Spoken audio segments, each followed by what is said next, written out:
तो जय जगन्नाथ पे तुम समस्त को आम यूट्यूब चैनल आज उत्कल को बहुत बहुत स्वागत।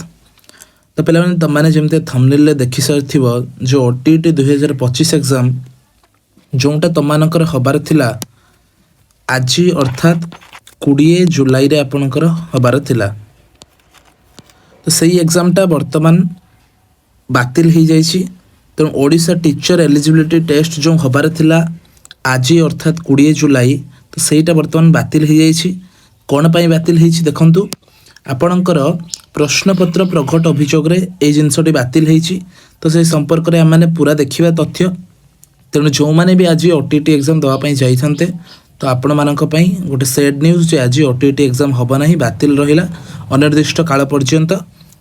तो कौन घटना आमे देखि नबा देखंतु ओडिशा माध्यमिक शिक्षा परिषद बीएससी परिचालित स्वतंत्र ओडिशा शिक्षक योग्यता ओटीटी को स्थगित रखा जाइछि।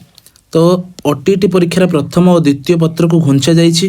आसंता काली अर्थात आज आपणकर 20 तारिख रविवार यह परीक्षा करा जिबाकु स्थिरीकृत होइथिला। ओटीटी प्रश्नपत्र सामाजिक गणमाध्यम रे प्रकट हेउथबा अभियोग उठिथिला। एहाको दृष्टि रे रखी बोर्ड पक्षरु अधा रातिया एभली निष्पत्ति निया जाइछि। एहा फल रे आसंता काली परीक्षा देबाकू प्राय 75,000 शिक्षक निराश होइछन्ति। रविवार पूर्वाह्न रे परीक्षा हेबाकू थिबा बेले राति अधिया बातिल परीक्षार्थी को असुविधा रे पकाइछि। मिलिथिबा सूचना अनुसार प्रश्नपत्र छपा जाइथिबा मुद्रण स्थलरू एहा कुआडे प्रकट होइथिबा नै विद्यालय गणशिक्षा मंत्री ठारे केही जणे अभियोग करिथिले। एनै मंत्री कुआडे आपणकर अवशिष्टांश रहिछि। तो मेन कथा होछि कोन ना तुम सोशल मीडिया रे हाथलेखा प्रश्नपत्र प्रकट होइथिला। ठीक अच्छे। तो यही कथाटा को जितेबाला तुम गणशिक्षा मंत्री निकट में पहुँचला कि प्रकट है से सी कमिटी को डाकिले और पचारे जे कौन कथा कौन ना। तो से प्रथम मानु ना जो कमिटी थे से मानु ना कि परवर्ती समय जो हाथलेखा प्रश्नपत्र सहित आपणकर जो ओरिजिनल रही से प्रश्नपत्र को जितेबाला मैच करागला से दुईटा जाक प्रश्नपत्र सामान आइडेंटिफाई करागला। से वर्तमान कौन करा जाइछि ना परीक्षा को जो हबार थिला आज सेटा को वर्तमान स्थगित रखा जाइछि एवं समस्त जेतिकी भी प्रश्नपत्र रहिथिला ताकू सील समेत ताकू पुणी थरे फेरस्त मगाइछि। मैं आपनको ऑफिशियल नोटिफिकेशन मध्ये देखै दउछि। देखंतु आपनकर board of secondary education Odisha Cuttack तरफ आपनकर नोटिस टे आसीछि। तो to all centre superintendents of special OTT 2025 the subject कौन postpone of special OTT 2025 and return of sealed question boxes।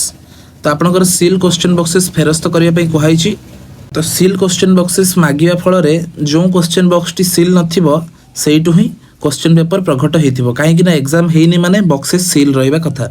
तो ये देखंतु आ कोन लिखाइछि sir madam the special OTT 2025 scheduled to be held on 27 2025 माने आज हबार थिला। तो आउ आज हम ना जदि आपण मैंने दवापाई जाइए ताले आउ जीवे ना। तो पोस्टपोन वाइड नोटिफिकेशन आपणकर 610 नंबर ये नोटिसटा। तो board of secondary education Cuttack तरफ यहाँ को बंद कराई। तो you are requested to hand over the sealed question boxes to the messengers of board who shall submit the same at the head office of the BSC Odisha Cuttack. तो मोटामोटी आप बुझीपारे आपण मैंने जे जो ओटीटी 2025 एग्जामटा हबार थिला सेटा वर्तमान हम ना। तो यहाँ अनिर्दिष्ट काल एबे बंद रहिला।